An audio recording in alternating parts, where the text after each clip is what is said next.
So now I'd like to introduce Joan Mulvihill.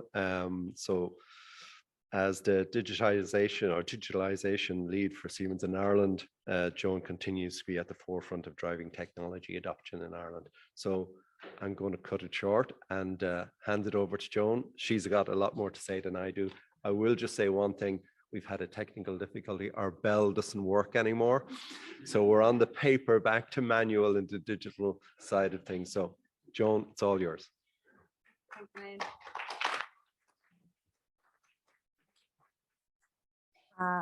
I'm Joan Mulvihill, digitalization lead at Siemens. I'm wearing my corporate blue today, and that ends the corporate Siemens part of this presentation because anything could happen next. So I was really interested in this title, Co-Creation for Our Digital World. Okay, first of all, no to digital world. Human world. Digital age, human world. We have been recognizing and rewarding, bizarrely, the humans that have behaved most like the machines. In organizations, we recognize and we reward the reliable, the consistent, the never break down humans. And we've said, you're the most like a machine, go you. Interestingly, we've been then trying to make machines more like humans. So I think we have a lot to deal with when we talk about the world, the term digital world. It's a human world. It is the digital age, in the same way as the Stone Age and the Iron Age. Human world, digital age. And then I got thinking about the word co-creating and creating, and how little we actually understand about what creativity really is. So as the digitalization lead for Siemens, and also as an artist, I want to talk to you today about the art of digitalization. This is definitely going to be something a little different because I'm going to lead with Picasso. Computers are useless. They will only ever tell you the answers. Now, I'm thinking in the context of ChatGPT and all we talk about in relation to artificial intelligence, asking the intelligent question has never been more important. And then I started thinking about, gosh, we're not really clear on what creativity is. Are we really clear about what intelligence even is? Never mind artificial intelligence. I wanted to think about authentic, real human intelligence, and how often we recognize and reward intelligence along a very narrow set of criteria. And we have typically, because we like our brains are programmed to want to find order all the time and to manage things. Ask any of my bosses how hard it is to manage a creative person. But we have recognized intelligence. My mother was a maths, physics, and chemistry teacher. I asked her once, Mommy, am I smart? And she said, you're a good average. Burn!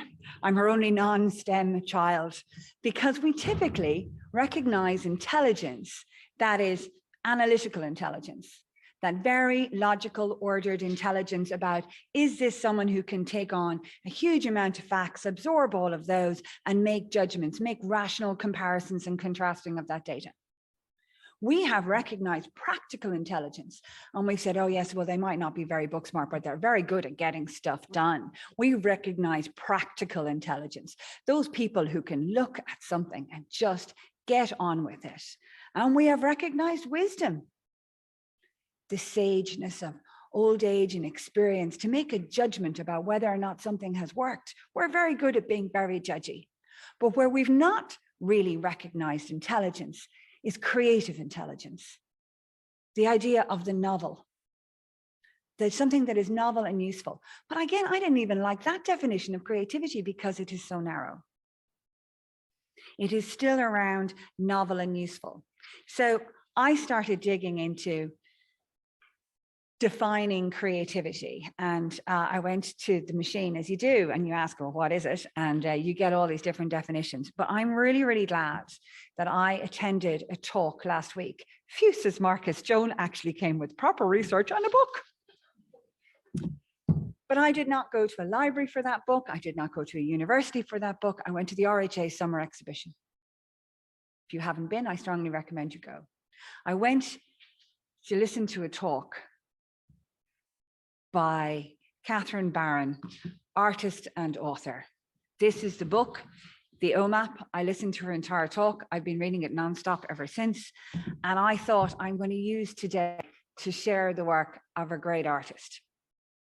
Catherine Byrne is an artist. She had repetitive strain injury, couldn't paint for 3 years, and so immersed herself deeply into understanding what creativity really is and how it manifests itself in definitions. And she kept coming back to how linear those definitions were. So she decided to take the artist approach to defining the fullness and codifying creativity.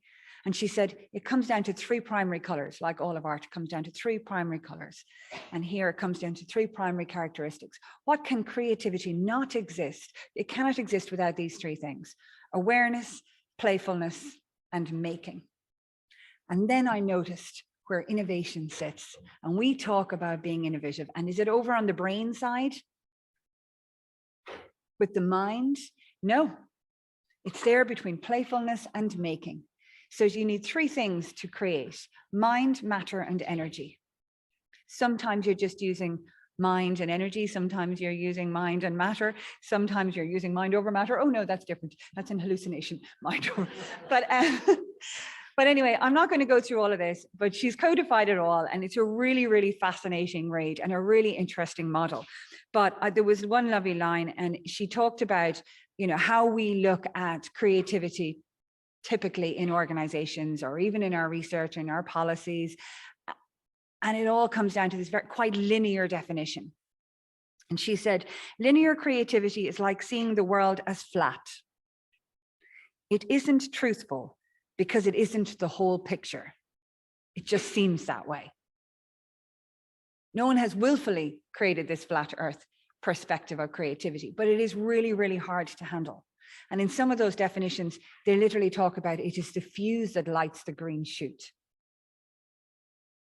So well worth considering it, but I want to bring it back to the real world in terms of how we value creativity. And so some of you will have children, and you may have their finger paint or their spatter paint drawings on your fridge door, and they're invaluable to you and precious. And then you've got artificially intelligent, AI generated art. There's a huge issue from a copyright perspective on that. But AI generated art, and then you've got a Jackson Pollock. All 3 can create a spatter painting of paint.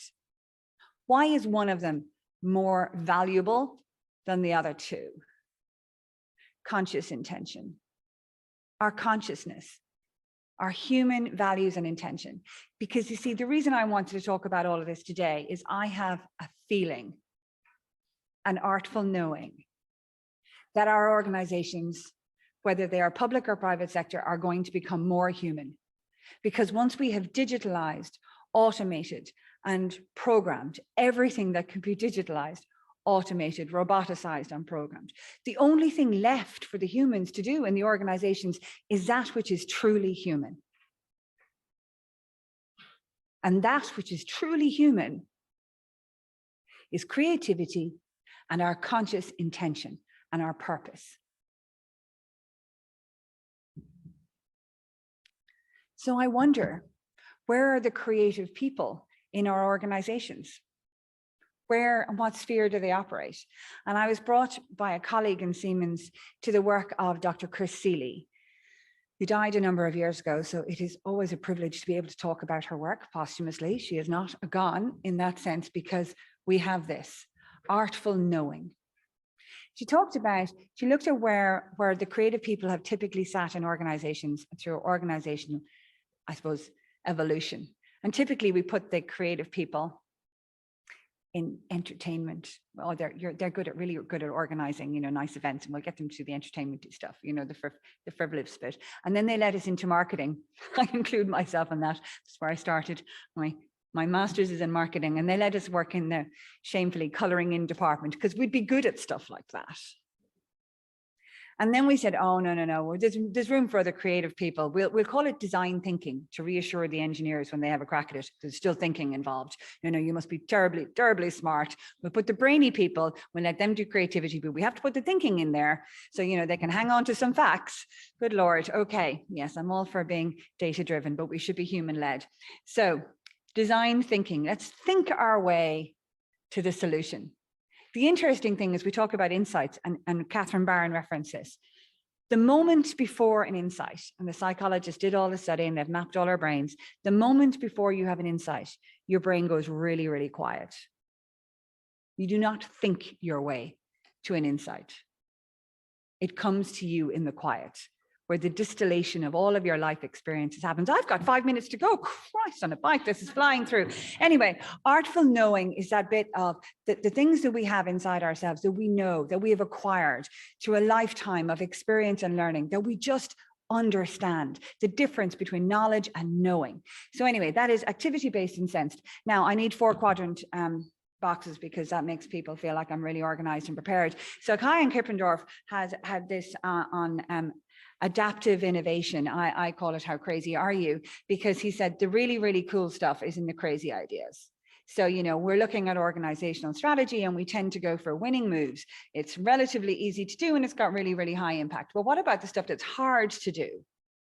I'm thinking about sustainability that has really, really high impact. What do we have to do that is hard? There tends to be the crazy ideas. The thing is, we're not very good and very comfortable at being crazy. But interesting, when you overlap one on top of the other, the artful knowing and the crazy ideas sit in the same box. So maybe it's the crazy people who have the best ideas, the truly, truly creative, artful knowing people. And maybe we should be listening to them a little bit more. So with my 5 minutes to go, I was thinking, oh, Jesus, I'm going to go back because I have some text here that's not up there. Anyway, when you put overlap one on top of the other, you get that. But I was wondering, is it crazy to disrupt or is it crazy not to? Because the thinking is you're either going to be disrupted or you're going to be the disruptor. So when we look at future, and we're looking way out, you may as well go for your crazy idea. Because your version of the future 10 years from now is as likely to be the one that succeeds as somebody else's, because we are creating it. So how to be more creative. So the questions that you need to ask yourself is, what will the market look like 10 years from now? Not your business. It's not all about you. It's what is the market going to look like? What is that digital age in this human world going to look like 10 years from now? What is your role going to be in that market? And now what capabilities do you need to start building within your organization to get you there? I suspect one of them should be creativity, because what the market will look like 10 years from now is going to involve some crazy ideas. And it is also going to involve people who are not afraid of a blank page. The artists apparently always get arrested first in the revolutions and the rebellions, and it's generally because they tend to be at the forefront of the rebellions, because they tend to see what is going on with their artful knowing first. That's not me saying it, that is pretty much every presentation I've heard from an economist recently. So they're all saying, follow the artists know. So anyway, I have this theory that from a digitalization perspective, just to talk about work for a minute, because I'm running out of time, is there's 3 types of digitalization strategies. There is faster horses, there are cars, and then there's, why on earth are you doing that? And we look at digitalization and we look at all the technology and what it's going to enable us to do, but we try to get it to do the stuff that we're currently doing just faster. We all want a horse that eats less hay, never needs to sleep, and never gets lame. But it's still only a horse, which is fine, except everyone else is driving around in a car. It's a real public sector challenge, because we're all going around with all this technology in our private lives. And then we're going, well, why can't you give it to us all like that too? And private sector too, for some industries. So less faster horses, start thinking about the cars. But then really disruption is recognizing that a car and a horse are still predicated on a need to get from A to B as quickly as possible. Disruption is asking yourself, what on earth are you going to be for? Why don't you just start at C? 1 minute to go. Well, that's good, because imagination is more important than knowledge. Imagination is not to be confused with artificial intelligence. Hallucination. Imagination is based on our control of our thoughts to a certain extent. Knowledge is limited to all we know and understand, while imagination embraces the entire world and all there ever will be to know and understand. The importance of imagination. If you go back to Catherine Barron stuff, you will see where imagination sits. I think a lot about managers versus leaders, and it got me thinking recently about artists versus painters. So people ask me, how long have I been painting? And I say, I've been painting since I was like, that high, but I've only been an artist for 4 or 5 years.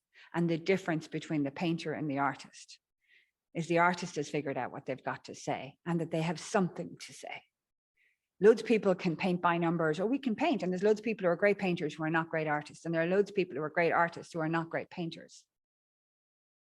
And you can have people who are great painters and great artists, but the trick is to understanding that the artist is the person who has figured out what they've got to say and that they have something to say. And I think we have recognized managers as painters, but we need to recognize the leaders as the artists, the people who have something to say. And then I think about what it means to be an artist and how we articulate that. Every artist has to write their artist statement when submitting something. And it's different to your CV. It is what inspires you. Where do you draw your references from? Where does your style sit in the whole history of art? And how are you moving things forward? How many leaders could say that?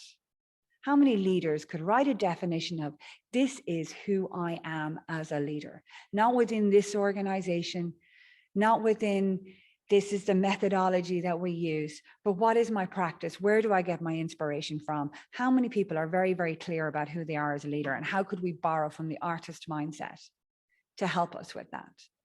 So all of this transpired out of some reading I did on Sol LeWitt, who wrote 35 sentences on conceptual art.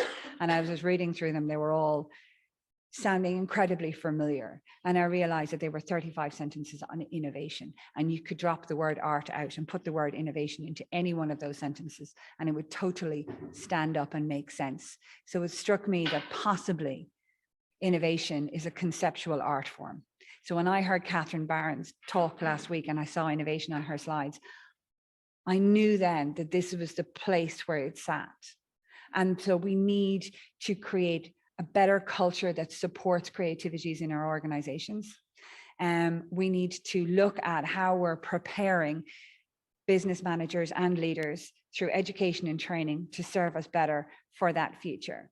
And it is messy, and it is difficult to manage, and it is very, very difficult to measure. But if we are to embrace a human world through a digital age, I think getting back in touch with that will be critically important. How am I doing? Am I okay? That's it, I'm done. Thank you very much.